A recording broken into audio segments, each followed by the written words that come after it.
necesito ayuda, es que el ovni me esté elevando, estoy intentando ya perder el control de la nave. Que cuando sucedió, escuchaban como más personas dentro del lugar riéndose. Que él dejó ahí escrito una carta que dice: ¿crees que puedes escapar de mí?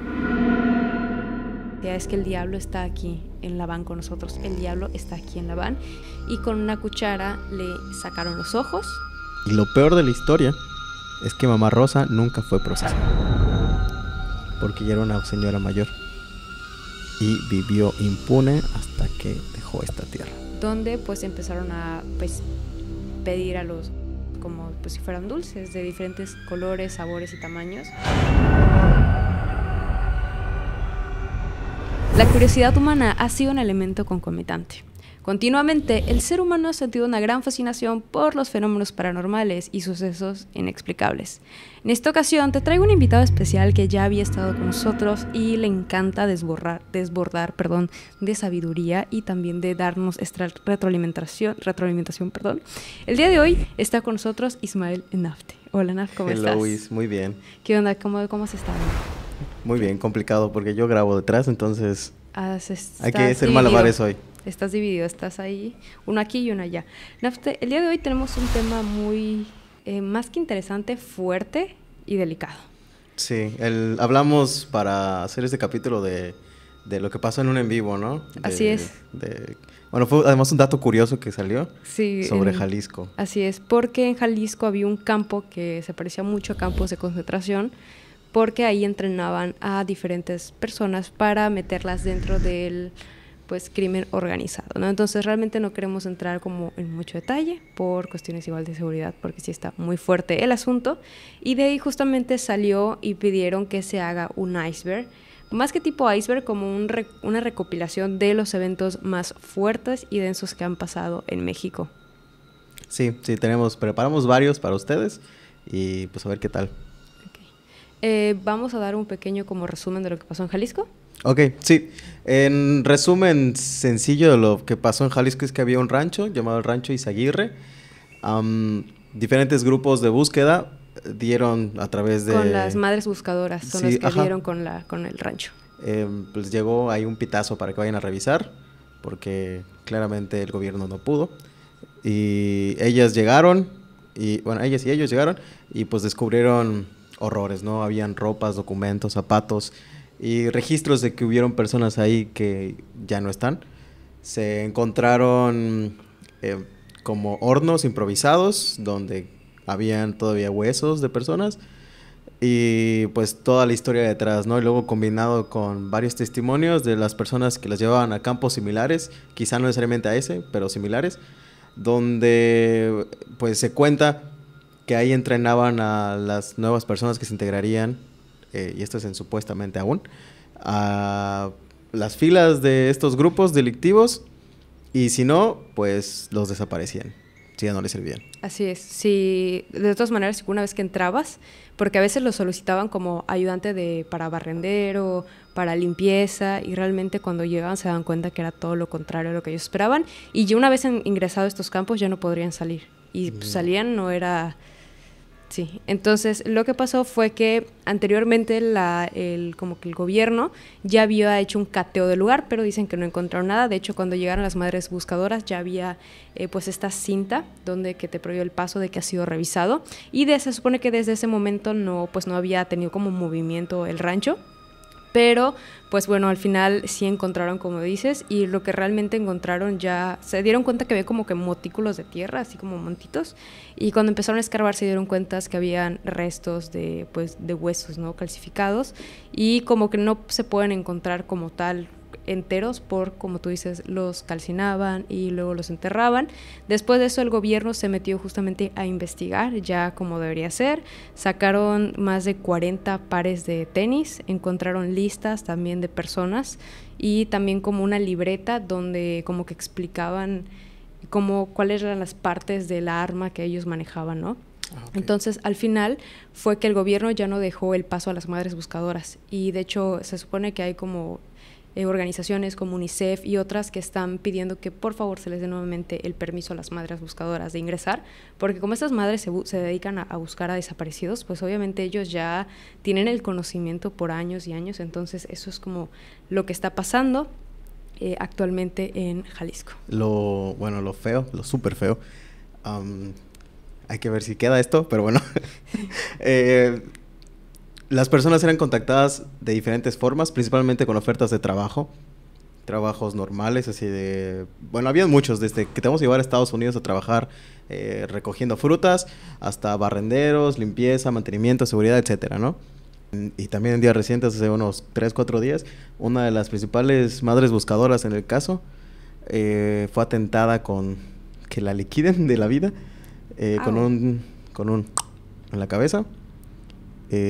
Sobrevivió, pero pues ahí está.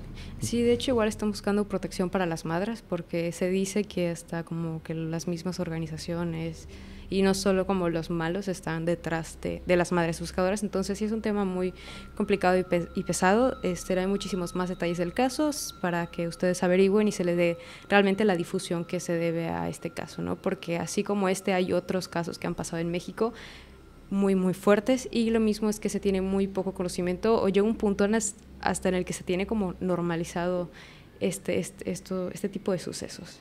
Sí, es un tema muy feo. Sí, entonces para iniciar con esta recopilación vamos a iniciar con algo relax para estar un poco más sueltos y vamos a hablar del incesto en primos.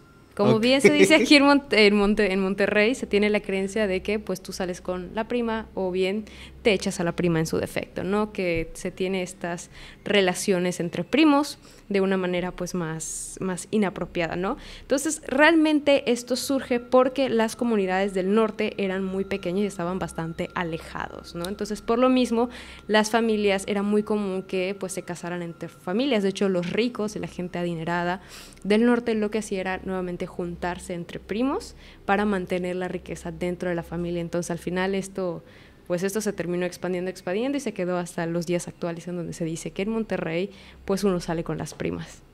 Yo creí que eso era cuento. Sí. Como menonitas, ¿no? Ay, sí, y de hecho hay igual varias enfermedades que salen a través de relacionarse entre familias. Habla de datos, eso no es mexicano, pero no. Hay una historia que es real, que es como la familia más incestuosa. Ay, sí. Que quedan muy loquitos, muy tronados. Ay, quizá algún día cuentes eso. Sí, y el chavo estaba súper, no parecía humano, estaba está muy fuerte ese caso. Creo que un día hay que hablar de casos así randoms, extraños. Porque además hay muchos de las familias reales sufrían de eso. De incesto. Y hay muchos reyes que estaban todos malitos por lo mismo. Por lo mismo. Ah, qué fuerte, qué denso. Ok, está Capecio, que es el antro más sucio de todo México. ¿Has escuchado hablar de él? No. Ok, en Capecio, pues realmente no es como que fuera un bulevar o tienen bares exóticos, no, porque no había ese servicio. Lo que hacía es que la misma gente se subía a hacer esta clase de shows. De hecho, los que como se encargaban de animar el antro, era como de, le damos una mamá a la persona que se eche una cerveza, ¿no? Entonces, la misma gente se subía y empezaba a hacer, o sea, realmente se volvió algo erotiquísimo, fuertísimo, y veías ahí la gente copulando entre ellos y todos así de que wow. De hecho hay muchos videos en ¿Existe todavía? Sí, no, creo que el antro, la verdad no sé, pero sí sé que hay muchísimos videos muy... Es que me pidieron información un amigo. Ay, sí. Muy populares en la red sobre este antro, ¿sabes? Entonces es muy fuerte lo que hay dentro de este antro. Yo quería ir antes ¿cómo se llama? ¿Hong Kong? Al Hong Kong, Por curiosidad. Claro. Ahora tengo otro en mi lista. No, sí. En una ocasión hay un video que nunca salió, donde fuimos a conocer un motel, porque yo nunca había conocido uno. Entonces, pues aquí tuvimos a nuestro guía y entramos en uno muy feo. ¿Se puede decir que ilegalmente metimos a alguien? No. Sí, es que... No es ilegal. Bueno, no, es trampita. Sí, solo robamos empresas muy grandes. Lo que pasa es que en los moteles te cobran como por persona, ¿no? Entonces, o sea, persona y hora. Sí, persona extra, costo extra. Ajá, así es. Entonces, si entras, a lo mejor va a ser un trío de 3. Ay, pues obviamente tienes que pues pagar por esa persona adicional. Y pues nuestro buen amigo Nafte dijo no, claro que no. Y él se escondió detrás de la parte trasera del carro y se tapó con suéteres y creo con una caja o algo así, ¿no? Sí, desaparecí. Sí, se camuflajeó. Y como estaba muy oscuro, todo fue así perfecto. Entramos, se pagó. Y ya cuando llegamos empezamos a ver todo lo que había servicio. De hecho, cuando pagas hay como una ventanita para que no se vean con quién. Entonces, eso es una cosa muy raro ver a Eli. Sí. O sea, fue ¡ay! Y luego yo creí que a lo mejor pasaban otro tipo de programación, pero vaya, Tacubaya, mi sorpresa fue ver programas muy explícitos en la televisión, ¿no? Y estuvo a punto de pedir comida también. Sí, la verdad sí quería cenar, a ver qué tan rico es la cena a ver, ¿no? Porque pues vendían y hasta helado, tu cheve. Pues la verdad todo muy fresco, tenía hasta la regadera así transparente, ¿no? Sí, para todo el espectáculo. Sí, wow, muy... Y había también un espejo en el techo que, híjole. Bueno, o sea, sí, todo estaba, de hecho le vamos a dejar la selfie de nosotros tres y todo estaba lleno de espejos, o sea, sí fue. Y hicimos como un videoblog, de hecho, de eso.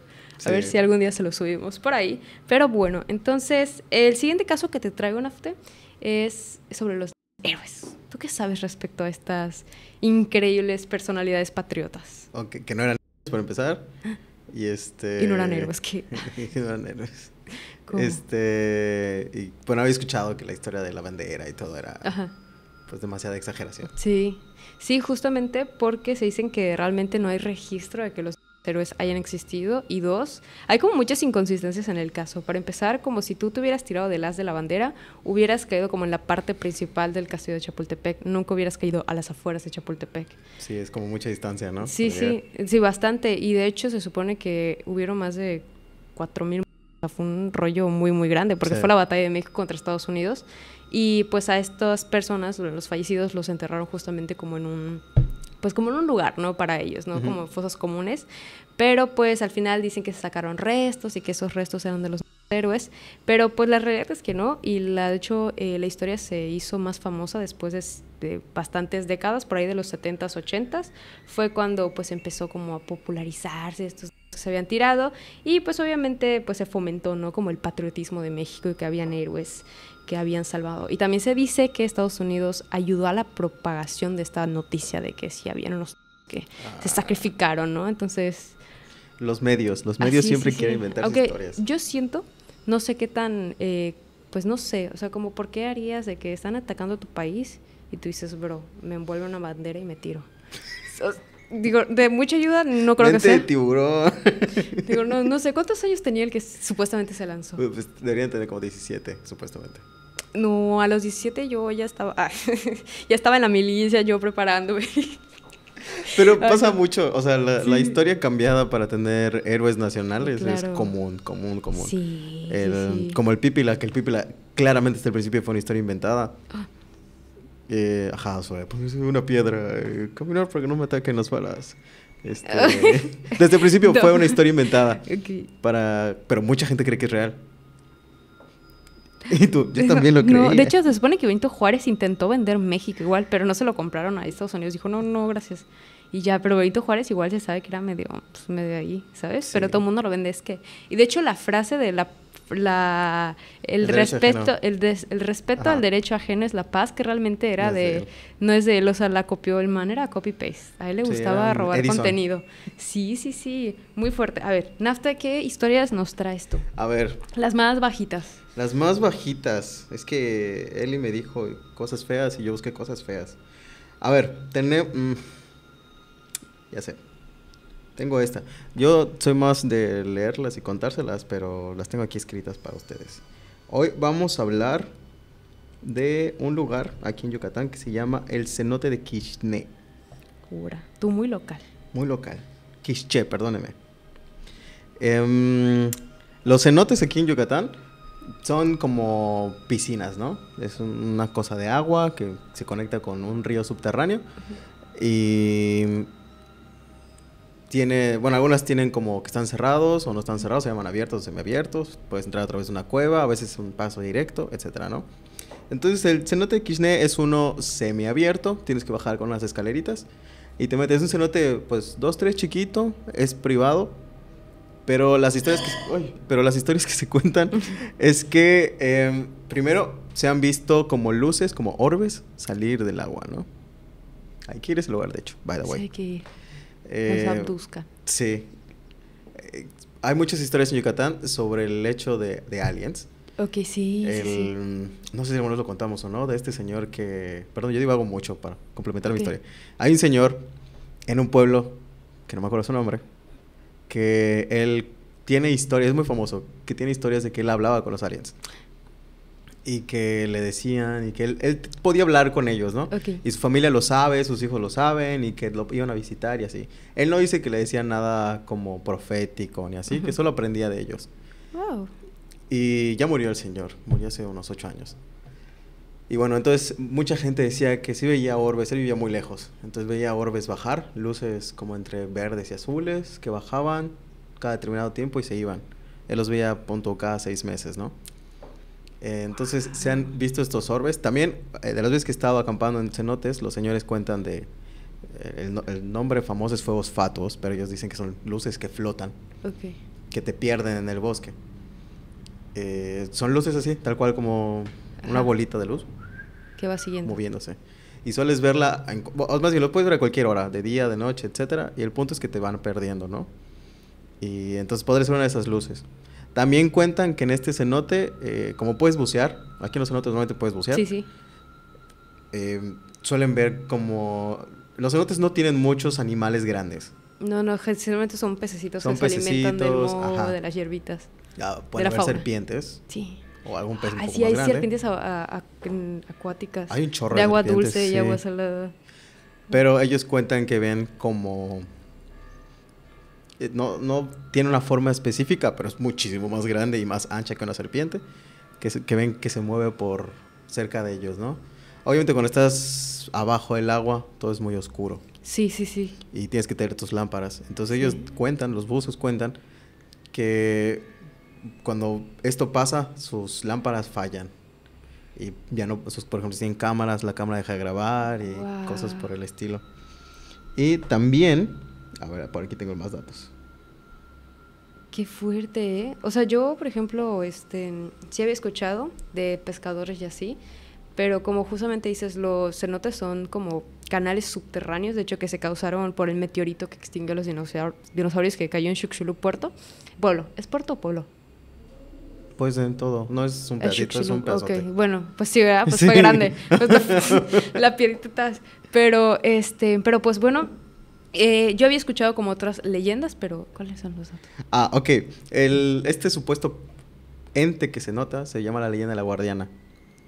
La guardiana era una especie de bruja. Los cenotes habían sido muy utilizados como lugares de sacrificio, ¿no? Sí, sí. Ahí los enterraban, bueno, ahí los tiraban o ahí hacían qué. Con piedras preciosas para Ajá. entregarle a sus dioses. Es súper usual encontrar esqueletos abajo del agua. Sí, sí. Entonces una de estas historias es que le tocó darle crank a la guardiana, pero que ella maldijo a ese cenote. Y que ella aparece como entes caminando, como sombras, como sonidos o debajo del agua. Qué miedo, ¿eh? Sí, de hecho Nat Geo creo que le hizo entrevistas al dueño, bueno, de la propiedad. Y él cuenta que él a la tarde cierra y se va porque siempre está escuchando cosas ahí.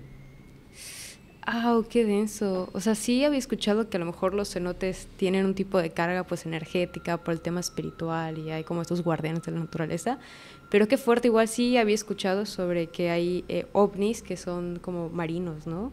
Están, no son no me acuerdo, pero sí hay como varios avistamientos de ovnis y más como tú dices saliendo de los cenotes que, pues los cenotes son muy, muy profundos y hay algunos que tú dices, híjole, o sea, tienen muchísimas como canalitos y se van uniendo con otros cenotes, entonces realmente sí está peligroso, ¿no? De hecho, hay igual, no sé si era de National Geographic, pero hubo un buzo que le dijeron que antes de entrar, por un sacerdote maya, le dijeron que tenía que pedir permiso antes de entrar, y él dijo, no, él muy escéptico ante esto, dijo, yo entro al cenote, yo soy un buceador profesional, no va a pasar nada, y se metió, y dice que cuando empezó a nadar, que empezó a sentir que le estaban como jalando la soga, ¿no? Entonces cuando él pues volteó a ver, se dio cuenta que ya no veía a sus demás amigos buceadores, ¿sabes?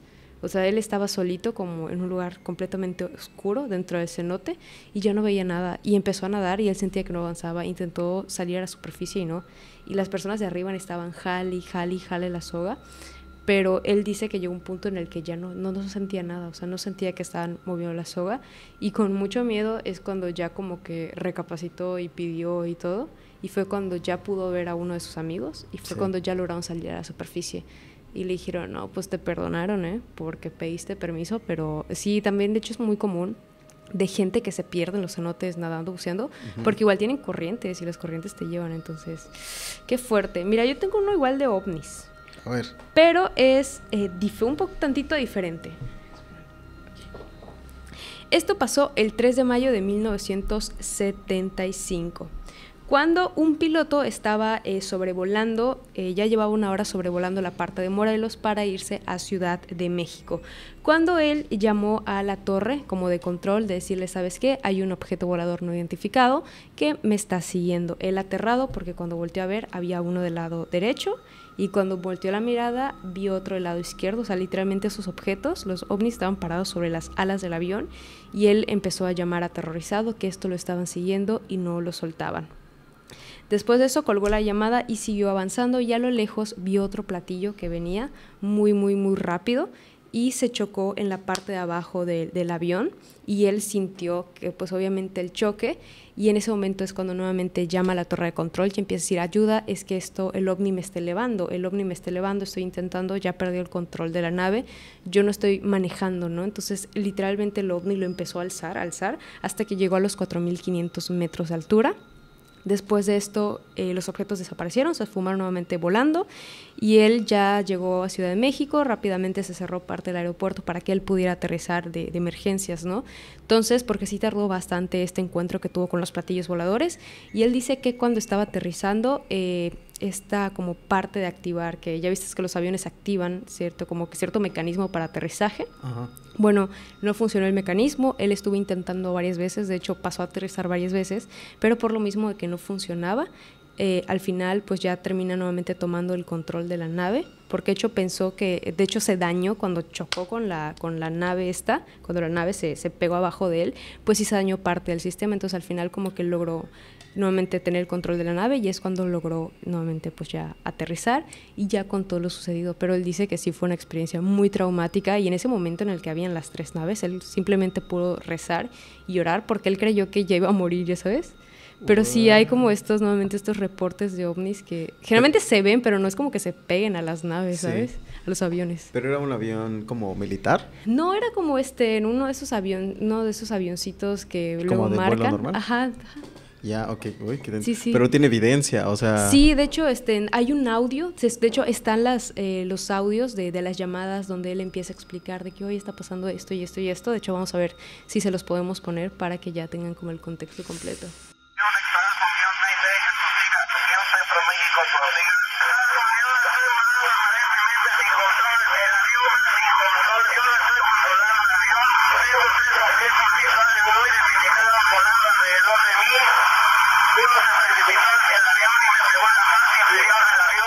Sabía yo exactamente que estaba sobre Tequesquitengo y al cabo de 3-4 segundos sentí la sensación de que traía algo sobre el ala izquierda. Volteo y veo un objeto de color gris semejante a este modelo. Este objeto venía sobre la superficie superior del ala izquierda y al cabo de 3-4 segundos la misma sensación que tuve del lado izquierdo la tuve del lado derecho. Y el tercer objeto se precipitó de la parte de enfrente hacia mí a un grado de 45 grados más o menos, así. Yo pensé que le iba a pegar al parabrisas del avión. Inmediatamente, pues, por un instinto, empujé los controles hacia adelante para bajar la nariz y tratar de esquivar el golpe, pero ya no tenía ningún control sobre de la aeronave. Yo también tengo uno de ovnis.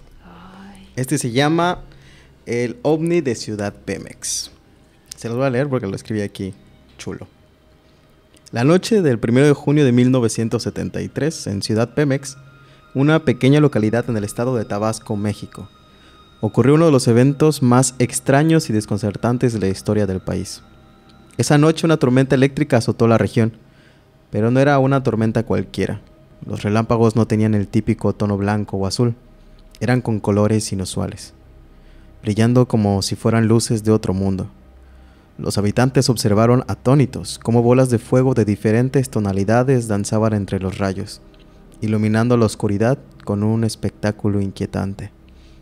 En medio de esta tormenta surrealista, algo aún más perturbador sucedió. Un objeto volador no identificado descendió lentamente, aterrizando en una ranchería cercana. Al día siguiente, un grupo de curiosos estudiantes se acercó al lugar. Lo que encontraron parecía salido de una película de ciencia ficción. El pasto estaba aplastado y quemado, como las marcas de... y habían restos de madera carbonizada. Pero lo más impactante fueron las huellas.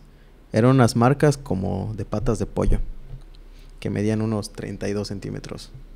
O sea, un pollo entero. ¿No? O sea, estaban grandes. Que tenía además un rastro viscoso y amarillento.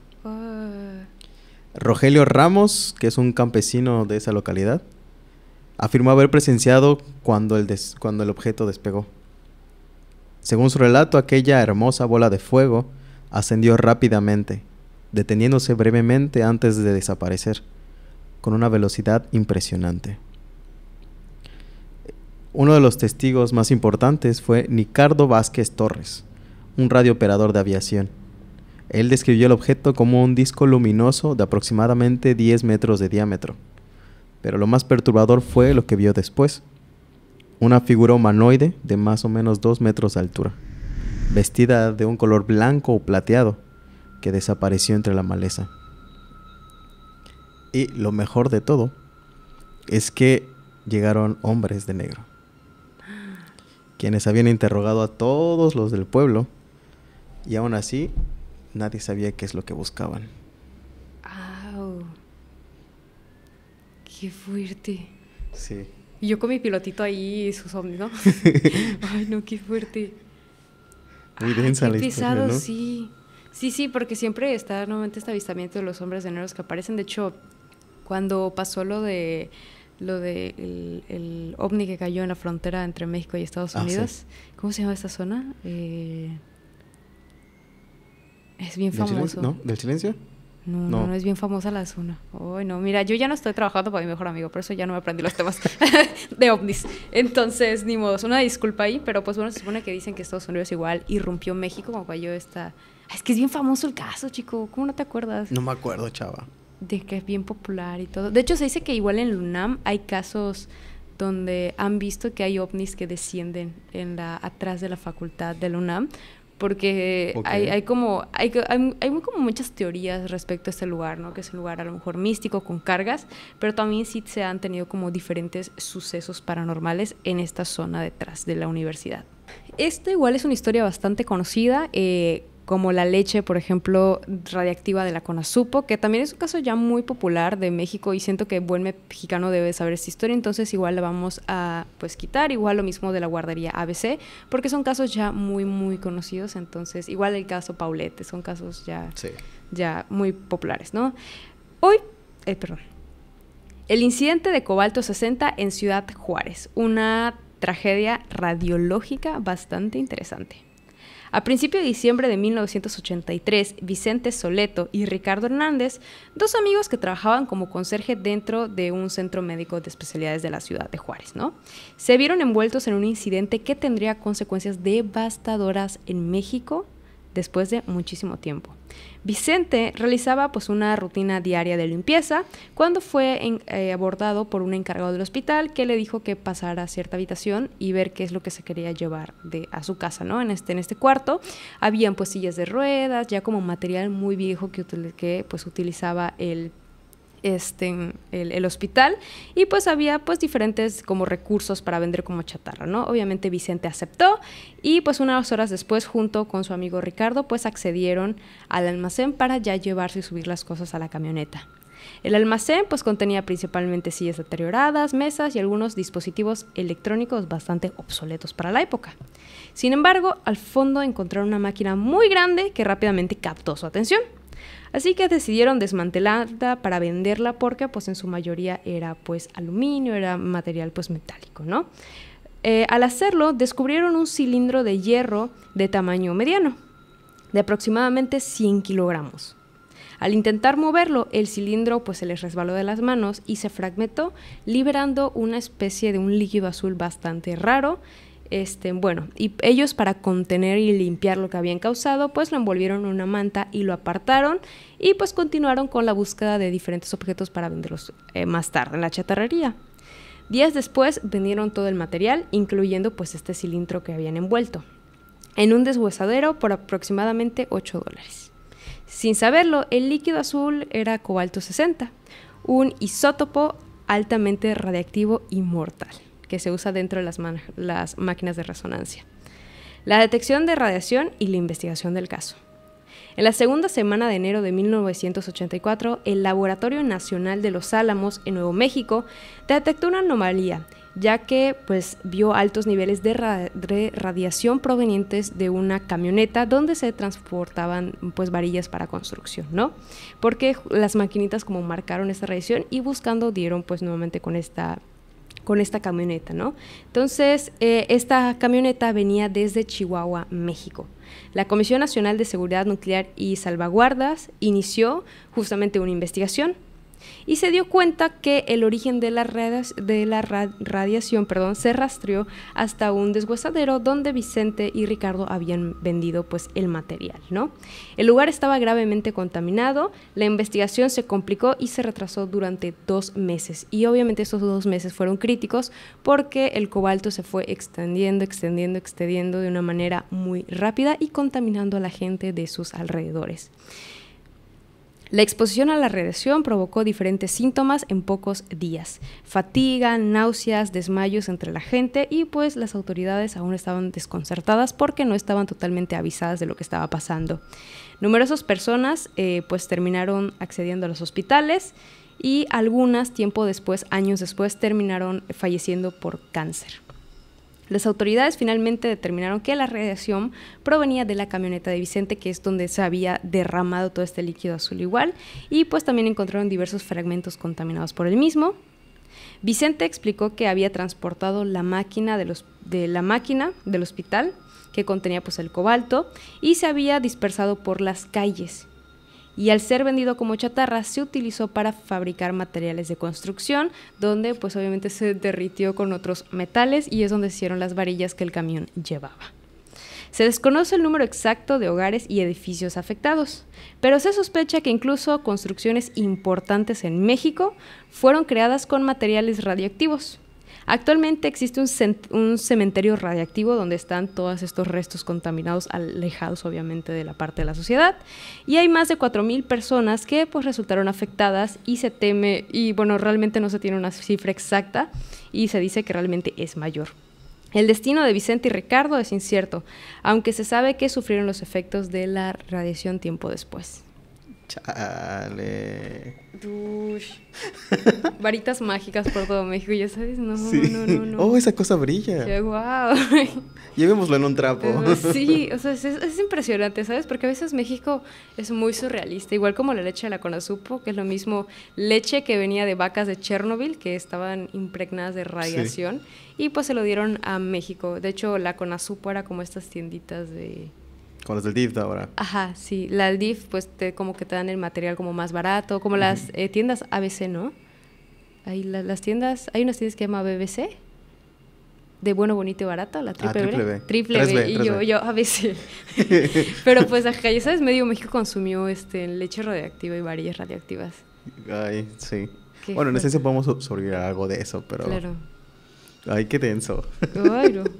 México es muy insólito. Yo tengo 2 historias de sirenas. ¿Cantinflas? Esa es una. Ah. Pero ya habíamos hablado un poco de eso, entonces dije, sí, tenemos que ahondar un poco más. Sí. Entonces vamos a hablar primero de esa, que es con la más normal, ¿no? Ok, se cuenta que Cantinflas tiene... Bueno, no se cuenta, es real. Cantinflas tiene una mansión en Acapulco, ¿no? Que da directamente al mar. Pero se cuenta que Cantinflas... además, bueno, es natural que se vea que tiene una fascinación por las sirenas, ¿no? O sea, hay como cositas ahí que dices, le gustaban las sirenas. Sí. Algo normal. Pero hay historias de que él le gustaba hablar con pescadores y gente que trabajaba en el mar sobre las historias de las sirenas. Muchas era más como chisme y como todo esto. Un aficionado del tema. Pero bueno, además de que mucha gente que trabaja ahí contaba de que escuchaban cantos en su casa, cantos extraños. En su mansión tiene una región donde tiene una piscina. Sí, queda con el mar. Queda directa con el mar, pero en medio tiene jaulas. Tiene, en vez de que, o sea, está cerrado por sí, como jaulas, ¿no? Ok. Donde, bueno, están las fotos, vamos por las fotos aquí. Donde se cuenta que es ahí donde encerraba a las sirenas para que las conserve como sus mascotas o lo que sea, ¿no? No mucha gente en vida de él tenía acceso a ese lugar. Pero hay gente que ahora aún, que entran a hacer sus exploraciones y todo, pues escuchan como los equitos ahí de las sirenas. Wow. Yo había escuchado que a él le habían dado como una piedra, algo así. Ajá. Que era como tenía este poder como místico, ¿no? Igual como una persona muy, muy, muy célebre de México, y lo metió dentro de la figura que tiene Cantinflas. Entonces, bueno, en esa misma mansión, a las afueras, hay una imagen grandota de Cantinflas. Entonces decían que las sirenas se acercaban a esta figura de Cantinflas y es donde empezaban como...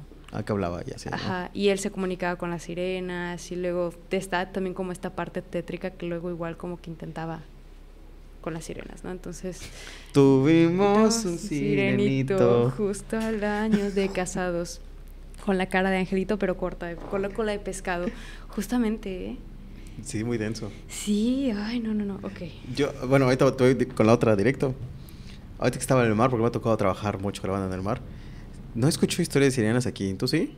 No, nunca. Escucho más de ovnis. ¿Verdad? De Sí, este lado hay sí. más ovnis, pero del lado del Pacífico hay más sirenas. Ahora. Pero bueno, esta es otra que me pareció muy curiosa porque... Ay, sí es cierto, eran dos. Sí, está en San Miguel de Almaya, al parecer, que está en el Estado de México. También lo he escuchado que está en un lugar que se llama Metepec. Yo viví ahí. Metepec está en el Estado de México. Entonces, ubícate geográficamente, está en el Te iba a centro decir, yo del viví país. ahí. ¿En Metepec? ¿Sí? ¿De verdad? No. Ay, qué luces. No, continuemos, Crica. Está en el medio del país, ¿ok? El mar más cerca debe estar como a 6-7 horas. ¿Sí? Pero sí hay lagos. Entonces, se cuenta que en la ciénaga del Lerma, el Lerma es un río largo que ocupa mucho del país. ¿Qué tiene? Tengo la risa, verdad. El Lerma es un río muy largo, pero tú largo. No, es que me dio risa el nombre. Perdón. Lerma. Bueno, tiene un problema el río Lerma, que es contaminado por muchas empresas, entonces apesta horrible, ¿no? Qué raro. Bueno, X. Se cuenta que ahí existe la sirena de la Tlanchana. En Metepec hay una estatua de una sirena ahí en medio. X. Desde piedra vamos a poner la fotito para que lo pica, ¿no? Okay. Pero se cuenta que ella es la Tlanchana. Que no es una sirena como las que aparecen en los cuentos de hadas. Porque no tiene la dulzura ni el encanto de esas criaturas que cantan para enamorar. Su belleza es inquietante, casi hipnótica, pero detrás de su rostro perfecto y su voz melodiosa, hay una oscuridad que no puede ser ignorada. Hay muchos campesinos, viajeros y todo, que dan a estos lagos, ¿no? Uh-huh. Y lo que encuentran es que suelen escucharla cantar. Muy pocas personas cuentan haberla visto, pero sí la escuchan cantar como desde el mar o desde las orillas y todo. Y no importa la hora del día. Wow. Y que sienten una necesidad como de ir hacia la voz. Pero mucha gente como que la ha escuchado y muchos sobrevivientes, ¿no? Pero sienten como una calma, como que de pronto ya no tienen problemas. Como enervados. Ok. Y bueno, esa es la historia en general. Mucha gente ha escuchado estos cánticos en los lagos circundantes de una sirena que no vive en el mar, sino que vive en las aguas de los lagos aspestosos del Lerma. Wow. Qué fuerte. Sí, pues. Wow. No, aquí en la península sí es más común escuchar de ovnis. Hace poco igual fui con unos pescadores y me dijeron, luego ves unas lucitas en el mar, pero apagas todo porque te sueltan y te quitan el motor, ¿no? Entonces, que ten cuidado igual con eso, pero no es cierto, ya. O sea, sí me dijo eso porque dijo, es que había una lucecita que nos estaba persiguiendo y era pues el otro barquito, ¿no? Entonces vimos como a lo lejos venía otro barquito y nosotros apagamos las luces y vimos como ese barquito se pega al otro barquito. y los asaltaron, les quitaron. Lo más feo, yo riéndome, lo más feo es que los atacan con armas, ¿sabes? Sí, son piratas. Bajan. Sí, de hecho, yo creí que los piratas eran como este cuento fantasioso, como Jack Sparrow, ¿no? Pero, o sea, sí hay los piratas que se van en lanchitas en lugares bien feos, bien profundos, a robar. Entonces, bueno, estos pues piratas igual roban motores y todo, y ellos pues se lograron salir de esto. Y me dijo, pero en diferentes ocasiones, y también otros pescadores han visto que, por ejemplo, a las lejanías empieza a ver como un foquito empieza a subir y a bajar, así de manera muy, muy, muy rápida, ¿no? Y luego ves que otros foquitos empiezan a subir, a bajar, y dice que igual en varias ocasiones ha visto como formas, como esta típica forma como de V, donde van las aves, ajá, que siempre hay delta. como uno. Ajá. Sí. Entonces, así se van igual. Dijo, entonces, en una ocasión le pasó a un pescador que estaba cerca como de una pequeña islita que había, y él dice que vio esta luz que venía desde muy, muy atrás del mar, y luego se metió Estilista. Ay, chica. Ay, no. La versión completa va a estar por ahí para miembros. Entonces vio esta lucecita. Ay, no, chica. Entonces vio a lo lejos esta pues lucecita que descendió en este pequeño como montículo. Ay, no. Ay. Montículo.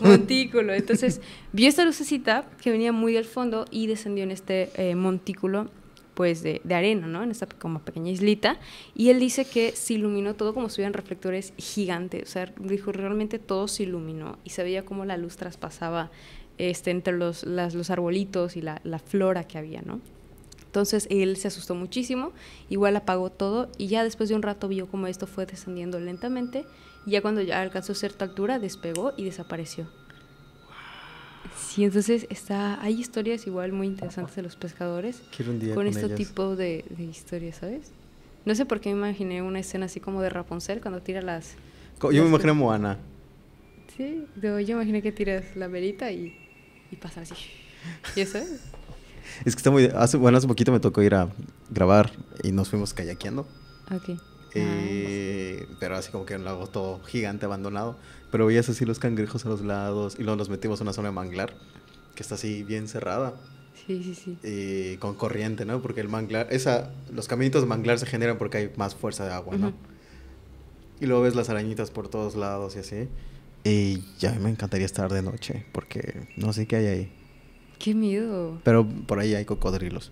A partir de este momento ya vamos a iniciar con las historias más fuertes y sensibles, así que si son personas altamente impresionables, les pedimos que por favor abandonen este video. También si están en compañía de les pedimos que por favor los retiren, porque vamos a tocar temas sobre desapariciones y entre otros. Así que por favor les agradeceríamos pues la mayor discreción ante esto. No lo hacemos de manera de amarillismo ni de burla, simplemente también para darle visibilidad a ciertos casos que han ocurrido en México y para estar alertas. Okay. La primera sucedió en el 2009 por Gabriela Rico. Gabriela Rico fue una modelo pues bastante reconocida en México porque lo invitaban a diferentes programas variados de televisión, donde la llevó a posicionarse con altos, personas importantes, ¿no? Entre estos, Carlos Slim, que es uno de los multimillonarios más fuertes de México y, como dijo Nafte, del mundo. Entonces, ella irrumpió en el 2009 un hotel donde empezó a gritar que, Mariño, que pues era un político que tenía esta propuesta de pues enfrentarse al crimen organizado, ¿no?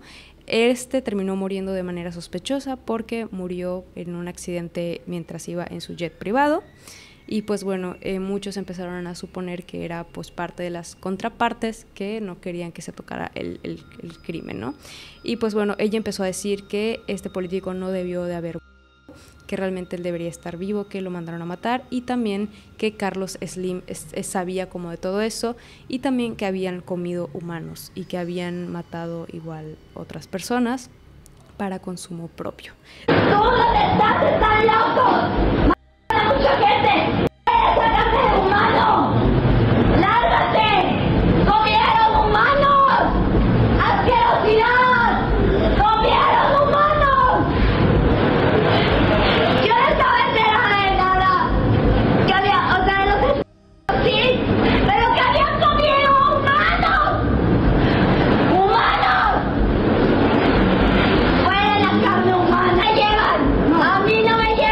Entonces, este caso se desató mucho porque las personas cuando prendieron su televisión en la noche se dieron cuenta de este suceso y por eso es que hay registros de lo sucedido. De hecho, si tú buscas en Google como Gabriela Rico, no te sale información respecto a ello. O sea, realmente como que la chava después de ese incidente desapareció. Sí. Entonces, como que la única información que hay es muy poca y son como leyendas urbanas que se cuentan respecto al caso. Y también pues hablaba justamente de todo este tema que hay sucio como de la gente con mucho poder, ¿no? Con un buen poder adquisitivo. Entonces se dice que Gabriela Rico pues se la terminaron llevando, la terminaron desapareciendo, porque hay algunos que dicen que se dio reporte de desaparición, otros dicen que no, y que también esta fue llevado justamente como un sanatorio, la internaron, pero en un psiquiátrico fuera de México. Entonces también es como bastante sospechoso, y esto fue el caso de Gabriela Rico. Sí, lo mismo, no crean todo lo que ven. Así. Los medios nos quieren confundir. No, pero es real, porque ahorita estoy viendo el documental, que está raro, pero bueno, by the way, paréntesis, no queremos difundir más los temas sobre el crimen organizado, pero bueno, hay que tocarlos ahorita. Pero bueno, están hablando sobre el Culiacanazo, y uno de ellos dicen que México es un estado fallido, o sea que es un país que no está funcionando, ¿no? Porque está siendo manejado por el crimen organizado. Sí. En diferentes niveles, ¿no? Y puede que sí, puede que no, pero de todas formas, la gente que está en el poder solo busca su beneficio. Claro. Y cuando tienes, lo mismo que se contaba de Epstein, ¿no? Sí. Cuando ya tienes demasiado dinero, hay cosas, o sea, tus límites cambian por completo. Claro. Y sí creo eso del lado del consumo de otros seres humanos. Sí, de hecho porque igual hubo una persona que igual en su tiempo, creo que no sé si fue en el podcast de Pepe Chema, donde justamente salió y habló de esto, de un ex militar, que ellos cuando iban a atacar a cierto cártel, atacaban a los contrarios de ese cártel, o sea, como a sus adversarios, y muy pocas veces como que atacaron a este cártel, y muchos decían que ya después te das cuenta de que estaban coludidos y realmente como que se dedicaban a proteger, ¿no? Entonces al final sí. Eso es lo que se dice. Y de hecho igual otro caso muy como popular que pasó fue de una balacera que se dio normalmente en el norte del país, y esta maestra intentó calmar a los con canciones infantiles, y así como a la manera más calmada les dijo: vamos a escondernos debajo de las mesas y nos vamos a quedar, mientras ella calmaba a los y empezaba pues como a tranquilizarlos. De hecho igual sé que le dieron un premio a esta maestra de kinder por eso, y el enfrentamiento fue así de que se encontraron y en la esquina, hazte cuenta que el kinder está en la esquina y en esa misma calle es donde empezó, ¿no? Entonces fue igual como un tema bastante sonado. Ay, no, qué denso. No. Ay, no, hubo otro caso igual, ahorita que me acuerdo, igual en el norte del país, de un que sacó un arma y empezó a disparar a todo el salón, igual con el profesor, y pues nada, al final se terminó dando un balazo y pues terminó pereciendo de la vida, y se dice que también a través de diferentes redes sociales él había publicado que ya iba a cometer este atentado, pero que en su tiempo no le prestaron atención, porque él ya había dado notificación de aquello, pero decidieron no tomarle importancia, y fue cuando pues al final terminó sucediendo esto. Sí, no tenemos bien activado nuestro sentido de la ¿cómo es? Autopreservación. Porque por ejemplo en mi escuela pasó algo similar, en la universidad. En resumen, alguien llevó un arma, ¿no?, a la escuela, y así comenzaron a hablar de que mi propio salón, no en la escuela, mi propio salón, y comenzaron a decirle a los directivos: oigan, vimos esto, ¿qué está pasando? Y los directivos no hicieron nada, o sea, como, no pasa nada, ¿no? Que en realidad no pasaba nada porque estábamos en comunicación, entonces estábamos grabando proyectos y lo estaban utilizando como una utilería. Como utilería, ¿no? Pero estaba fuera de contexto y estaba fuera de todo, y además no habían avisado que lo iban a llevar a la escuela porque era algo sensible. Pero de todas formas, la dirección de la escuela no le importó nada, no hubo ningún proceso, ignoraron todo. Y imagínate que no hubiese sido algo tan inofensivo como lo que fue, ¿no? Claro. Pudo haber pasado algo. O sea, se le quitó realmente como la responsabilidad. Sí, o sea, lo ignoraron por completo y dijeron: no pasa nada. Esta es una ciudad segura, que no es una ciudad segura, pero bueno. No, de hecho, igual hay muchos casos. Aquí en Mérida se dice que es una ciudad segura, la ciudad blanca, pero realmente sí hay casos donde han encontrado gente en bolsas tiradas en los montecitos, así que hay luego aquí en partes de la ciudad. Entonces, realmente, hace poco igual grabamos con un criminólogo que es una eminencia de esto, y él nos comentaba igual sobre caníbales que han habido aquí en Mérida, y de hecho también en Chapur, perdón, afuera de Chedraui encontraron una caja con, creo que eran doctores, ¿no eran médicos? ¿Los usaban en el coche? No, los que estaban en cajas. No, afuera no sé. del Chedraui. Entonces, pues igual hablamos de ese caso para que igual vayan a ver otros casos, igual contó casos muy peculiares, entonces sí, vale mucho la pena que vean ese capítulo. Entonces, Nafte, ¿quién sigue? Yo. Okay. Bueno, antes solo para agregarle ahí, también en esa época, bueno, hace como 2 años, salió en la playa de Sisal, si no me equivoco, encontraron una camioneta con un cuerpo abandonado adentro, con un letrero que decía, no resucitar, peligro, virus. ¿No te acuerdas de eso? No, eso no lo vi. Ah, está denso. Pero, o sea, es todo lo que pasó, es toda la información que hay. O sea, es una camioneta en Sisal, la gente lo vio. Y ese letrero estaba en una ventana del coche y el cuerpo estaba ahí. Llegaron los policías y todo, pero pues no hubo más información. ¡Qué miedo! Sí.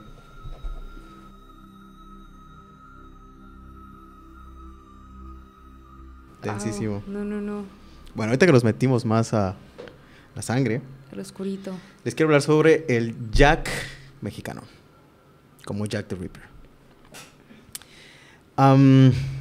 Era la década de los años 60 y mientras en la capital mexicana se llenaban de sueños y esperanzas la vida, comenzaba a crecer un criminal bastante interesante en el país.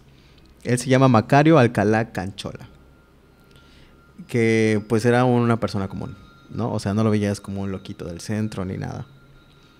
Pero era una de las... Ay, mi nombre. Pero una de las personas más terribles del país. Es que no han pagado. Macario nació en La Piedad, Michoacán, en 1936. En una familia humilde. Y desde niño mostraba señales de ser distinto. Porque era callado, reservado y con una mirada que parecía atravesar a cualquiera que lo observase demasiado tiempo. Sus crímenes fueron brutales. Estos incluyen a mujeres jóvenes, inocentes, que las desaparecían en la noche, para luego ser encontradas días después en condiciones demasiado feas. Eran encontradas estranguladas, voy a tener que omitir todo eso, pero bueno, mutiladas y abandonadas como si fueran simples objetos. Toda la gente decía alrededor y murmuraba de que este hombre no tenía alma, que era un hombre que se deleitaba en el sufrimiento. Y fue entonces que le dieron el nombre del Jack mexicano, porque pues se parecía al de Londres, ¿no? Para lo que pasaba, las autoridades estaban pues desconcertadas, más porque en México no era como una persona común haciéndolo, era más como grupos delictivos, ¿no? Ok. Pero nada de las pistas funcionaba, no llegaban a nada. Y pues cada testigo que llegaba no daba suficientes pues indicios para encontrarlo. Pero un día cometió un error. Una de las jóvenes sobrevivió. Y aunque estaba herida, traumatizada, pudo describirlo. Y entonces fue cuando lo encontraron. Encontraron a Macario.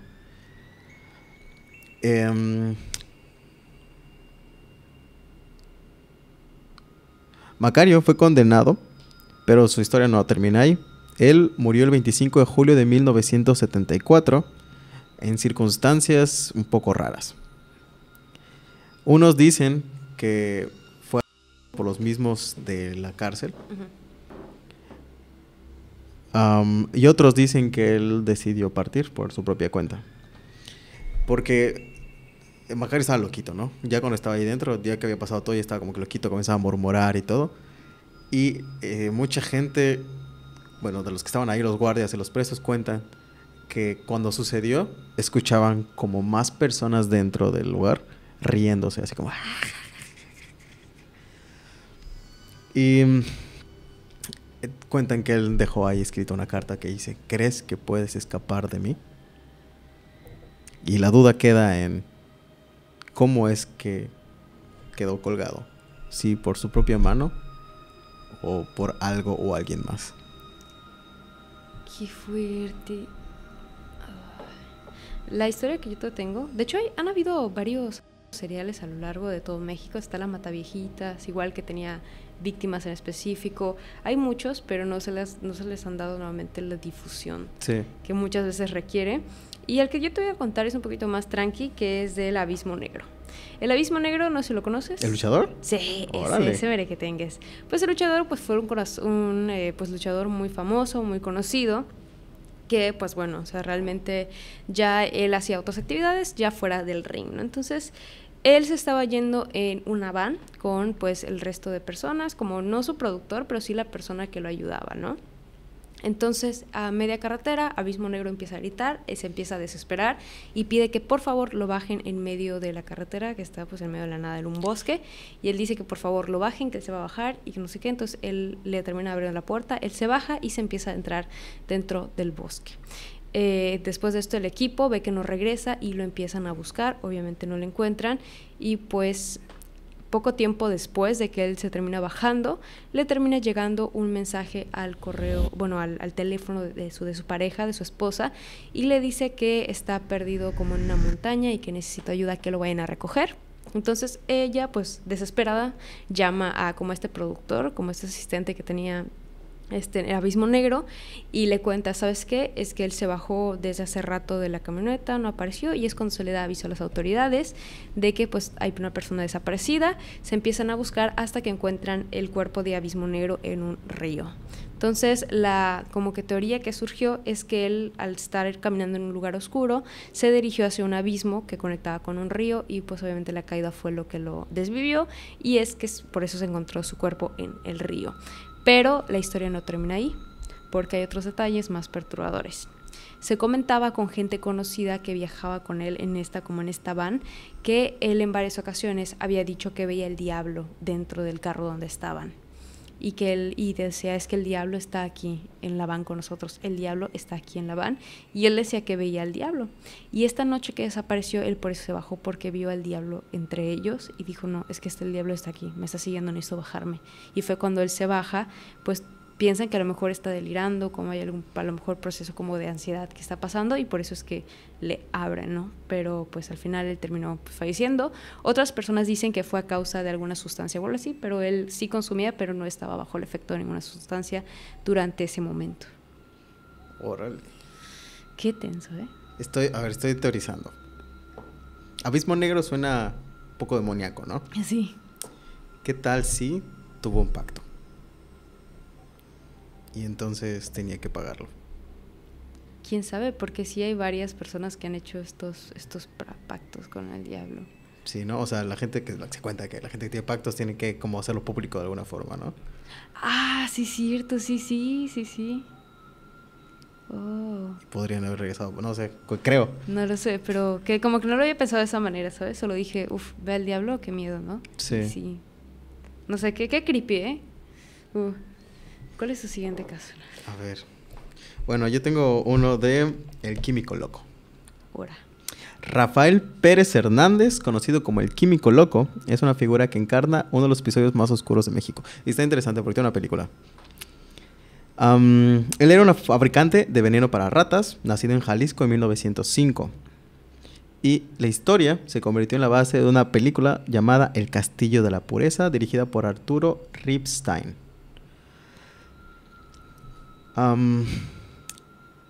Durante aproximadamente 18 años, él mantuvo encerrada a su familia en su casa, ubicada al norte de la Ciudad de México. Eran su esposa y 3 hijos que vivían bajo un régimen de control absoluto, aislados por completo del mundo exterior, sin contacto con otras personas ni acceso a educación o libertad. Rafael justificaba este encierro alegando que protegía a su familia de las maldades de la sociedad. Una idea que pronto tomó forma de obsesión enfermiza. El hogar se convirtió en una prisión. Las ventanas estaban selladas, las puertas cerradas con candados, y la única conexión con el mundo exterior era Rafael, quien era el único que salía ocasionalmente para trabajar y comprar las cosas de la casa, ¿no?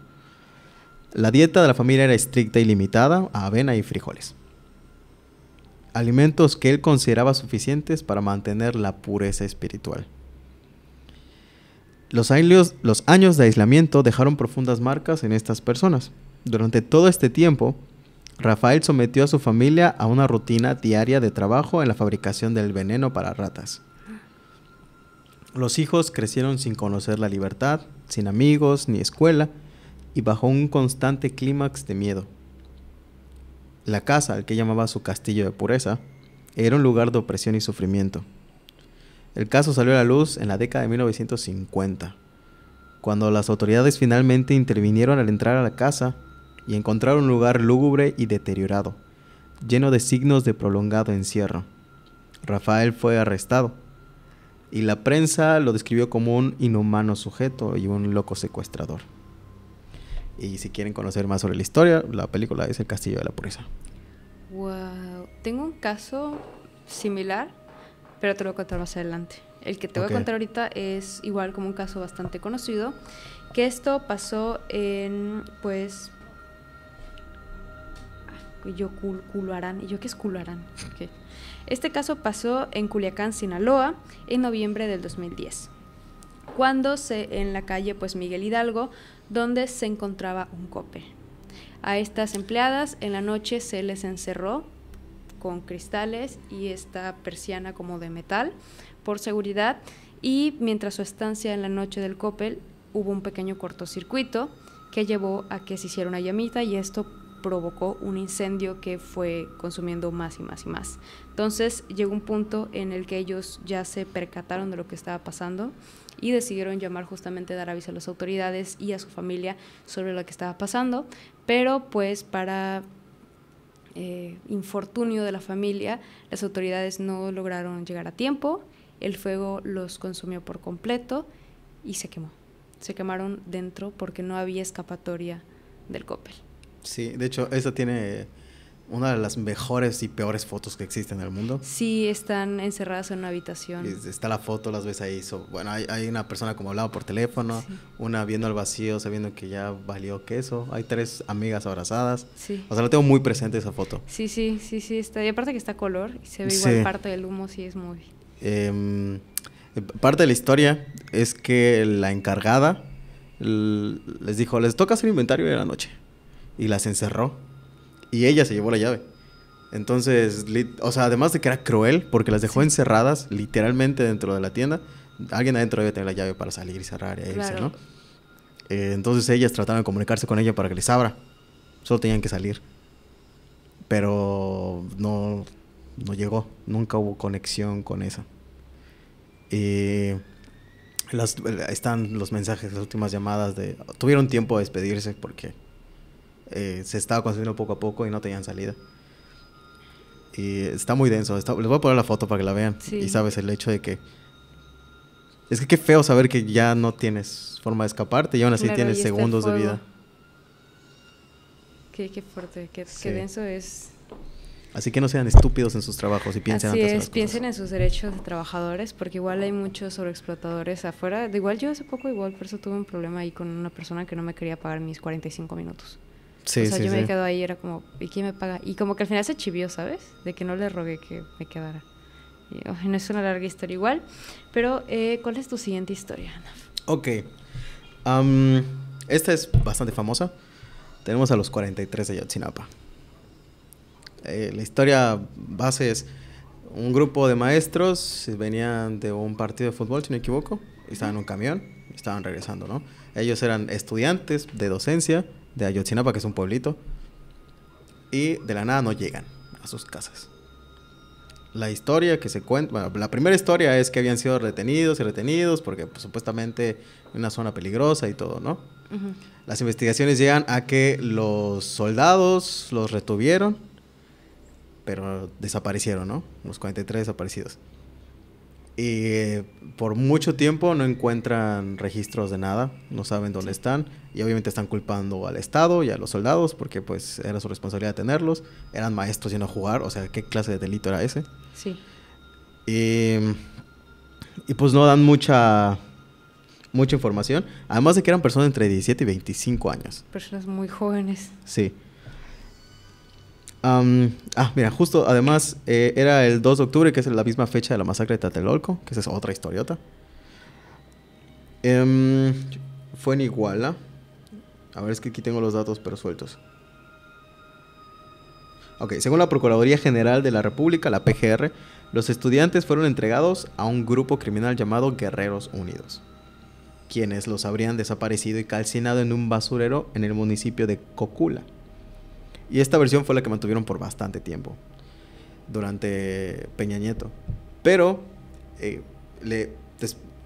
dudaron mucho sobre las pruebas que hacían, ¿no? Claro. Y entonces hicieron pruebas en el lugar para ver si era posible. Y no era posible que lo hayan hecho. Sí, de hecho se supone que el caso como se debe resolver cuando encontraron como que restos de una de los estudiantes de los 43. Exacto. De hecho, hasta el 2020 se registraron los primeros restos óseos de alguien de los 43, que era Cristian Alfonso. Y estos no fueron hallados en Cocula, como habían dicho, donde supuestamente los habían quemado, ¿no? Entonces, estaban... Pero además no era el único vinculado a los 43, pero era el único de los 43. Claro. Hasta el 2021 encontraron a Josivani Guerrero de la Cruz, cercano a la barranca. Y hasta el 2022, la Comisión para la Verdad y el Acceso a la Justicia, por Ayotzinapa, publicó el informe donde señalaban que la culpa era de los soldados. Y hay videos muy densos donde están ahí sentados. Es que lo feo es que no tenía sentido que hayan hecho eso. Era solo maldad humana. Están ahí encerrados, están ahí tirados, sentados. Sí, y los soldados le están gritando de manera muy fea. Sí. Y tienen armas. Sí, hay videos ahí filtrados. Y de hecho se supone que igual dicen que donde fueron llevados los estudiantes, como esta base, realmente habían hornos y se dicen que los estudiantes fueron cremados y después tiraron como sus cenizas, y por eso es que no hay registro de los estudiantes.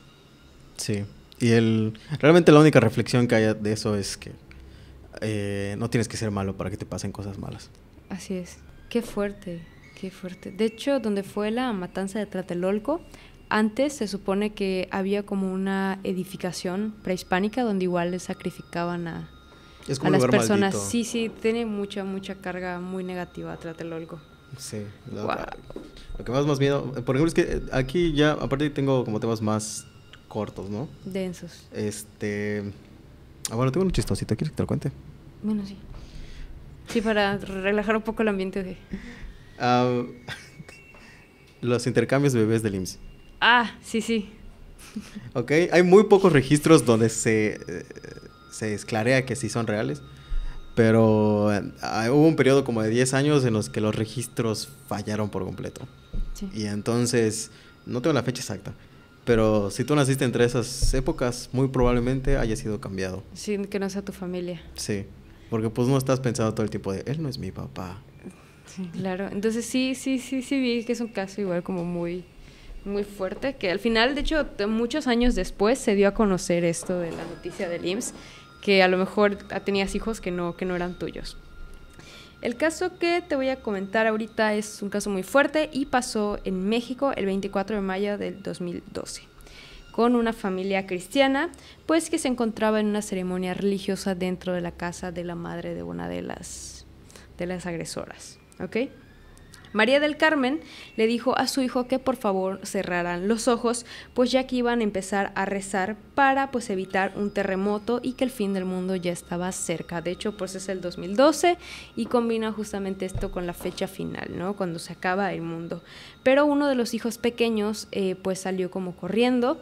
Entonces María y pues creo que era su hermana, agarró y fueron a agarrar al y con una cuchara le sacaron los ojos, y de hecho el cuerpo del niño se encontró que tenía mordeduras en los brazos y en los oídos, y la noticia se dio a conocer porque uno de los niños que escuchó los llantos, ¿no? El llanto desde el primer, y es cuando se logra escapar y es que da aviso a las autoridades. Obviamente el niño pues sí terminó sobreviviendo, pero perdió la pues capacidad de ver.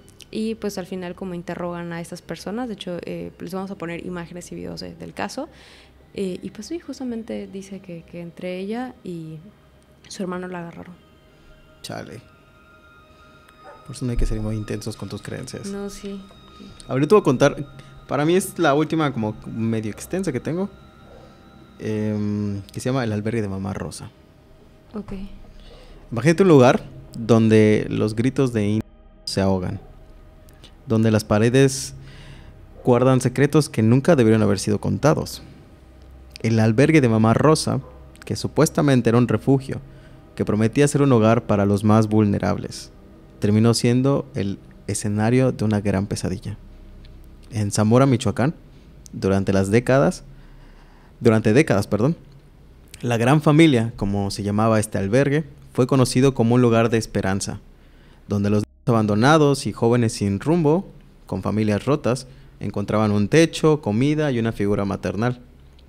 Rosa del Carmen Verduzco, mejor conocida como Mamá Rosa, era una supuesta heroína, una mujer que dedicó su vida a cuidar de aquellos que el mundo había olvidado. Pero detrás de esa fachada de bondad se escondía algo más oscuro, algo que cuando salió a la luz dejó a México en un estado de shock.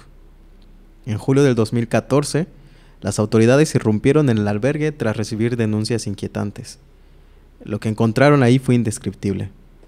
Más de 500 personas, entre niños y adultos, vivían amontonados en condiciones que solo pueden describirse como inhumanas. Las habitaciones estaban llenas de suciedad, los alimentos estaban podridos y el olor era insoportable. Habían cadáveres de animales en descomposición que se mezclaban con la basura acumulada. Pero eso no era lo peor, porque los testimonios de los internos eran más desgarradores. Habían retenidos contra su voluntad, separados de sus familias sin razón alguna. Jóvenes que habían crecido en el albergue sin saber lo que era la libertad. Muchos de ellos eran obligados a trabajar para Mamá Rosa día tras día, sin descanso y sin esperanza. Las reglas eran estrictas, casi crueles. Y si alguien se atrevía a desobedecer, las consecuencias eran aún más aterradoras. Algunos exinternos hablaban de maltratos físicos y psicológicos y de castigos que los dejaban físicamente marcados. Otros hablaban de, aunque esas no fueron completamente aseguradas. Lo que sí se sabe es que Mamá Rosa tenía un control absoluto sobre sus internos. Para ellos ella no era una madre amorosa, era una figura autoritaria, casi como un dictador. Uno de los relatos más escalofriantes vino de una joven que había pasado años en el albergue. Ella describió cómo cada noche escuchaba los sollozos de otros niños encerrados en habitaciones oscuras, rogando por ayuda, pero nadie venía. El operativo policial reveló que algunos niños habían sido separados de sus familias sin justificación legal, porque pues podías cobrar mientras más personas tenías dentro, ¿no? Claro. Y muchos de estos padres tenían a los niños por desaparecidos y los estaban buscando y no tenían respuesta, ¿no? Y entonces, Mamá Rosa, una mujer que para algunos seguía siendo una mujer salvadora, porque además era famosa, era una figura pública, muchos políticos y empresarios salían a su defensa, diciendo que todo era un malentendido, que ella había dedicado su vida al altruismo, pero para los hechos era completamente diferente. Y lo peor de la historia es que Mamá Rosa nunca fue procesada, porque ella era una señora mayor y vivió impune hasta que dejó esta tierra. Wow. Hay un caso igual que es sobre un psiquiátrico muy conocido igual en México, ahorita no tengo el nombre exacto, pero fue construido justamente por Porfirio Díaz. Este psiquiátrico pues mezclaba como características de Europa en la construcción, era realmente como un psiquiátrico pues muy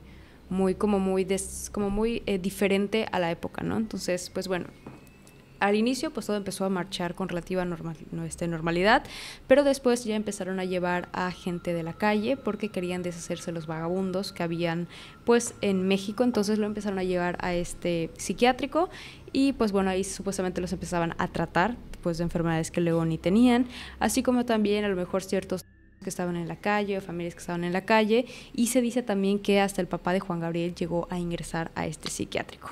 Entonces, muy pronto, la capacidad del psiquiátrico se rebasó más de 4 veces la idea original, y el psiquiátrico, lo que era como una ayuda hacia la sociedad, hacia pacientes con enfermedades mentales, se convirtió nuevamente en una cárcel llena de insalubridad, maltrato, entre otros. De hecho, las personas que formaban parte de la comunidad LGBT los terminaron llevando a este psiquiátrico y los catalogaron igual como pues enfermedades mentales. De hecho, en el DSM-5 el ser antes estaba catalogada como una enfermedad, que es este libro para diagnosticar enfermedades, ¿no? El caso que, pues bueno, las jeringas se terminaban reutilizando, los pacientes que tenían a lo mejor como los pacientes que igual tenían diabetes o algo así, se les terminaban llevando a choques hipoglucémicos muy fuertes, se les daban baños fríos, se les daba azúcar hasta que se desvanecieran. Realmente las condiciones del psiquiátrico eran muy inhumanas, estaban llenas, o sea, la gente dormía en el piso, entre miados, ya no había baños, o sea, realmente es como que la gente hacía en todos lados. Las enfermeras igual inyectaban medicamento que no era para que entraran en un choque y se durmieran y se terminaran pues desmayando, ¿no? Entonces las pues eran innegables, también la contaminación, pues obviamente el lugar antihigiénico donde estaban, que dormían en el piso, que convivían con ratas, pues terminó generando pues un lugar de infecciones muy fuerte. De hecho, igual los pacientes de VIH, o sea, ya habían unos cuantos y ya luego todo el lugar tenía VIH por lo mismo, porque antes como que los tenían marginados y las condiciones para ellos era muy feo, pero nuevamente había esto de que se reutilizaban las agujas y bueno, al final el lugar terminó siendo pues demolido y pues se construyó otro lugar igual muy famoso, no me acuerdo el nombre, pero sí sé que igual fue uno de los lugares más tétricos de los psiquiátricos. De hecho, igual se supone que la madre María Teresa de Calcuta no era tan buena como era decían. Mismo show. Sí, porque ella pues empezó como una madrecita normal, no vamos a decirlo, que hacía sus misiones y acá, pero después fue agarrando fama con el tiempo porque ella siempre estaba entregada a sus misiones, ¿sabes? De que ella siempre cuidaba a los enfermos. Entonces fue cuando empezó a agarrar pues como popularidad. De hecho, hasta el Papa lo invitó, ¿sabes? Y que la reconoció así como la Madre Teresa, sí, señora Madre Teresa de Calcuta. Entonces, en estos como lugares que tenía para curar a la gente, que eran varios, y de hecho muchos empresarios, gente importante, les daban dinero a la madre, pero las personas que estaban ahí ni siquiera eran enfermeras, eran monjas, ¿sabes? Sí. Era como monjas tratando enfermedades. Ajá, y viendo qué iba a hacer. O sea, realmente los recursos que tenían eran mínimos, tenían que sacar con lo que pudieran, y nuevamente había esto de que reutilizaban las jeringas y los pacientes tenían que dormir también en los suelos, porque la Madre de Teresa de Calcuta decía es que, bueno, si Dios, Jesús, sufrió por ti, tú también tienes que hacer lo mismo. Y tiene una máxima sobre la pobreza y también sí, el rollo, ¿no? Sí, ella también, como ella decía, no, es que tú tienes que sufrir en vida para pagar los pecados y que la Toscana. Pero lo curioso es que la Madre Teresa de Calcuta dormía en los mejores hoteles, comía de los mejores platillos y despifarraba dinero. De hecho, cuando la gente se enfermaba, decía que ellos no necesitaban hospital, sí, porque Dios los iba a curar, porque tenían que sufrir, que todo era un proceso natural, así como vino, así se va. Pero lo curioso es que la Madre Teresa de Calcuta se atendía en los mejores hospitales. Ella sí iba con los mejores hospitales a tratarse. O sea, daba un estilo de vida, ¿no? Muy rudimentario, pero pues ella iba todo lo contrario a lo que pues profesaba en sus instituciones. Sí. No a la Madre Calcuta. Teresa de Calcuta. Sí, muy, muy turbia esta historia. Naf, ¿cuál es la siguiente que traes? No tengo algo más denso, pero por ejemplo, tengo algo que se llama, no sé si tú lo traigas. Okay. Los del Acapulco Kids? No. Okay, sí. Este es un tema general, no hay una historia principal. El país de México es horrible por el simple hecho de que los humanos somos vistos como producto. Sí. Y muchas desapariciones en diferentes lugares, los famosos desaparecidos de Acámbaro, que son las desapariciones generales del país, que muchos son menores. Aparte de que sus cuerpos como tal son considerados mercancía. Sí. Y entonces estos son llevados para formar parte de las filas de los criminales. Muchos, principalmente en Chiapas, desde pequeños son separados de sus padres, de sus familias, o los encuentran en la calle por problemas de pobreza, y son entrenados para, bueno, primero para deshumanizarlos, ¿no? Como sí, son pequeños, el proceso ese de les quitan la sensibilidad, de quitarse la sensibilidad de lo que pasa, y todo funciona. Y hay videos, de hecho hay videos recientes con sus, o sea, de 10 años, sí, niños de verdad, que ya no solo funcionan como los halcones que de lejos veían y avisaban, ¿no? Ellos son los que hacen las cosas. Sí. Y ellos son los que crecen y son los que entrenan, porque son los pues más destrozados por el sistema. E irónicamente también son los más y que mayor imaginación tienen a la hora de Sí. desvivir una persona. Y ese es un verdadero problema porque es la mejor manera de conseguir empleados. Claro, robando recién nacidos. Sí. Y junto a eso quería mencionar al lado de México tiene varias cosas que lo mantienen, pero sus principales negocios, horriblemente, sus principales negocios vienen como por ejemplo el aguacate, ¿no? Sí. Que el aguacate es manejado por cárteles. Sí, así es. Y así tú muy chido festejando tu guacamole, pero hay las fuerte. plantas están así como las películas piratas, pero bueno.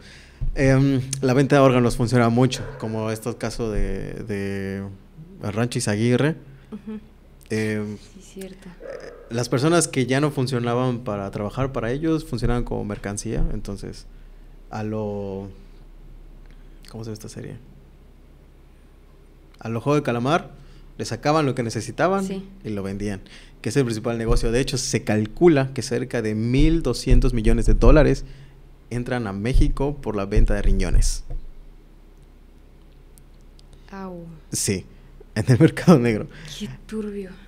Y eso pasa en casi lugar. De hecho, hay historias de aquí en Mérida de que, no recuerdo si lo habíamos hablado con el criminalista, con el criminólogo, perdón, de que habían en los forenses, cuando llegaban cuerpos pues bien, o sea, de muerte natural o lo que sea, Sí.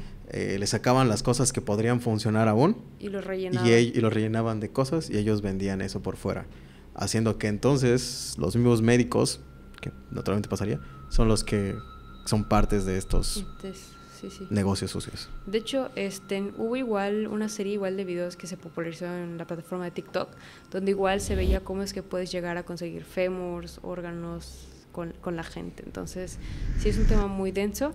Y a partir de este momento, el siguiente contenido va a ser exclusivamente para miembros del canal y vamos a hablar sobre el monstruo de Iztapalapa, que igual es un caso muy fuerte que involucra el fallecimiento de y una persona que priva de la libertad, y vamos a hablar también sobre algunas historias que se encuentran que se cuentan del metro de la Ciudad de México, especialmente en la línea de Chabacano. Okay.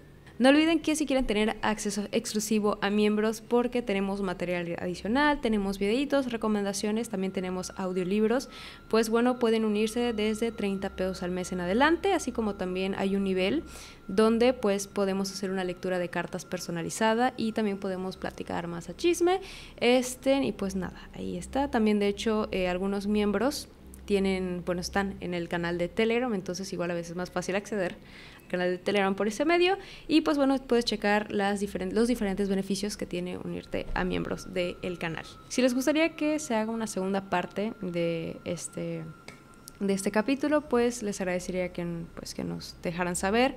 Y también, Afte, ¿qué te gustaría decir para despedirnos? Que traten de cambiar el mundo para bien.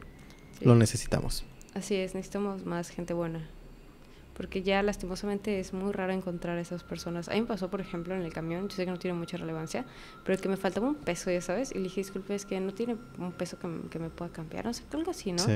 Y le dije, es que me falta un peso, y la señora como que me dijo, no tengo, ¿no? Entonces, cuando me fui a acercar a la otra señora, le dije, oye, ¿será que me puedas cambiar mi moneda? Y que no sé qué, y cuando la señora me empezó a sacar, la otra me llamó, me dijo, sí, vente, ¿no? Y me agarró y me dio su monedita. Entonces, no sé cómo estuvo el rollo de que le di, y al final el señor me está diciendo, ¿y el peso que me ibas a dar? Es que no hizo el peso. Y yo así de que, bueno, o sea, sí te lo iba a dar, ¿no? Pero siempre es como la costumbre, o sea, ayuda por mi parte, es que, güey, te hace falta para tu pasaje, o que yo no tenga, y es como que toma, güey, o sea, luego me lo dan y es como, pues no, güey, X, ¿no?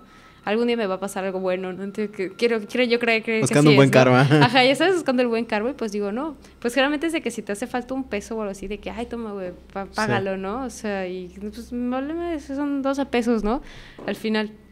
Pero pues, ajá, se me hizo igual birra la señora de que, y beso. ¿Empezó? Y me pasó otra situación, yo sé que ya no tiene nada que ver, pero pues para los miembros, para relajarse un poquito. Lo que pasa es que yo estaba pues trabajando en una tienda departamental, que igual es historias que tengo que contarles por ahí. Entonces, yo pues en mi teléfono acá pues tenía guardado de que mis 20 pesitos, ya sabes, aquí 20 pesitos. Entonces, cuando yo saqué mi teléfono, el billete se resbaló y se cayó. Entonces, como yo estaba en lo que, pendiente de mi trabajo, en lo que estaba haciendo, pasó una señora y como que chocó y se dio cuenta que el billete estaba en el suelo y como que me volteó a ver, me empezó a reír, agarró el video y se fue, el billete y se fue. Y dije, jaja, qué señora tan chistosa, no, se le cayó su dinero. Entonces, y ya le digo, bueno, ya después de un rato empiezo a caer el 20 y digo, sí, yo tenía igual un billete parecido, ¿no? Y empiezo a buscar, yo tenía un ajolotito. No, porque era de 20 pesos, entonces empiezo a buscar. Y no hay mi billete de 20, dije, no puede ser. Y empiezo a buscar y me acuerdo, claro, cuando se fue mi teléfono, justamente la señora se paró, me sonrió y se fue. Y le dije al guardia de seguridad, oye, cuídame esto, es que una señora se está robando mis 20 pesos. Entonces, pues sí fue así de que bien raro. Y yo le dije al señor de que, oye, dame chance, voy a ir a buscar mi 20 pesos porque esa señora, pues la cara se lo está llevando, manita. Entonces yo me fui corriendo por todo el centro y ya la señora ya había agarrado calle, ¿sabes? Ya había agarrado carrera y yo me fui persiguiéndola. Y le dije, disculpe, es que esos 20 pesos que usted recogió son míos. Y me dijo, ¿y dónde? Le dije, es que se me cayó porque pues lo tenía en mi cartera. Y me dijo, ¿ah, sí? ¿Y dónde está tu cartera? Y yo le dije, pues es que uso de cartera mi fundita, entonces cuando saqué se cayó. Y la señora hacía regañadientes, como que me devolvió así como que, ¿ya sabes? Yo dije, qué pirra, mi amiga, oye, no, qué fuerte, ¿sabes?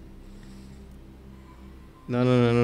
O sea, el descaro de decir, ay, sé que se te cayó, todavía te sonrío y te digo, buenas tardes, madre, híjole, lo que es de México es de los mexicanos, ¿no? Y yo dije, no, hombre, señora, ¿qué?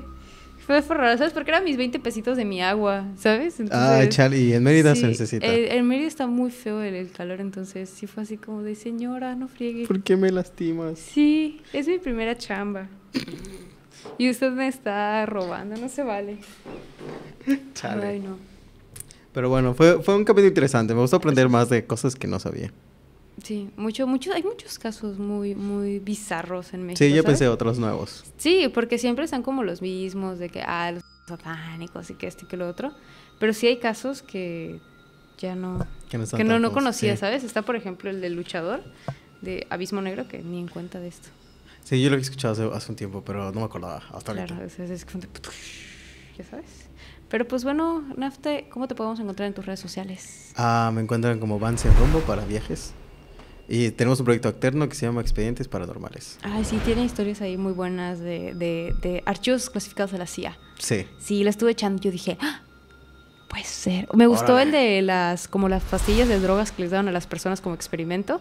Sí. Y al final se terminó saliendo de control. Está muy bueno, vayan a verlo. De todas maneras les dejamos aquí como la pestañita para que vayan a checar el de archivos paranormales, expedientes paranormales. Y archivos paranormales. Entonces, también recuerden que si ustedes gustan mandar una bonita historia, alguna crítica constructiva, pues tienen su correo que es elhistoria666@gmail.com, donde pues nos pueden hacer llegar sus historias, sean suyas, de sus abuelos, de sus tíos, para que las narremos en este bonito podcast. También recuerda ponerme un pequeño título, la descripción de lo que va la historia y también la historia como tal. Y si te gustaría que esta fuera de manera anónima o no, también pues yo te diría, tómate tu tiempo de redactarlo, porque a veces por las prisas igual como que sale ahí medio chueco, entonces pues para que tenga más probabilidades de leer pues el correo, pues es como que los pasos a seguir. Y pues también recuerden que nos encuentran en todas las redes sociales, nos encuentran en YouTube, Facebook, TikTok, Instagram y en todas sus plataformas de podcast favoritas, Apple Podcast, Google Podcast, Spotify, todo lo que termine en podcast, como Eli Montserrat Paranormal. Y pues bueno, recuerden que los martes a las 8 de la noche tenemos en vivo. Los viernes vamos a tener lecturas de tarot en mi Instagram, que es Eli Montserrat Paranormal. También nos dijeron que por ahí de las 9 de la noche vamos a tener las lecturas, y los sábados tenemos estreno de capítulos a las 8 de la noche. También recuerden que tenemos pues acceso a miembros para que puedan disfrutar de este y otro tipo de contenido pues exclusivo que nos sale, ¿no? Este capítulo fue casi 30 minutos más. Así es, sí, 30 minutos más ahí para que se echen otro cafecito. Entonces, pues recuerden atraparse muy bien sus patitas antes de dormir para que Nafte no se las vaya a jalar, no se las vaya a comer en tamalitos, ¿eh? Sí, voy a ser kibis de ustedes, ¿no es cierto? Pezuñita rebozada. ¿Has visto que las meten en vinagre? No me gusta nada de pezuñas, ni cueritos. No, hay una señora que se llama Doña Guau en TikTok que prepara sus pezuñitas y está y le echa Valentina. Sí que hace muchos ruidos, ¿no? Y sí, así. y se antoja. O sea, yo veo a esa señora comiendo No. Y yo digo, qué rico, se ve rico, pero luego me acuerdo que es una patita y digo, ya no se me antoja. Recuerden compartirlo en todos lados y Ay, sí. comentar, o sea, en el live, súper, pero a por fuera mejor también. Sí, sí, sí, sí. Para que logremos viajar a grabar cosas Así, locas. porque esta vez queríamos ir a Ciudad de México, pero pues ya se nos complicó el tiempo. Y tenemos otros planes igual. Queremos traer nuevamente gente interesante aquí al podcast para grabar, porque los videos que grabamos fuera de acá les han parecido muy chido a la gente, ya sabes. Sí, Entonces, ay, pero pues no tenemos ni recursos. hay que viajar. Sí, aparte que ya me sacaron de mi trabajo, entonces pues ya no tengo dinero. El vaivén se me hace algo muy Sí. caro, ¿sabes? Yo estuve a punto de morir por ustedes, así que Sí, sí. por favor. Sí, sí, así es. Así que vayan, ¿a dónde? Pues quién sabe. que lo compartan por todos Así, lados. así es, comparte con tus amigos, alguna persona que creas que le puede llegar a interesar este tipo de contenido. Checa también porque tenemos exploraciones urbanas, tenemos material ahí científico con 100 y tífico para que vayas a checarlo. Y pues nada, mi nombre es Eli Monserrat y aquí está nuestro querido jefecín, productor Ismael Nafte, y nosotros te damos las gracias por pues acompañarnos una noche más. Así que nos vemos, descansa bien, toma mucha agua y nos vemos hasta la próxima. Bye. Bye. Ay, ya se fueron. Qué fuerte. Qué bárbaro estar sonriendo todo el día, ¿eh? Ya me duelen hasta las mejillas. Hola.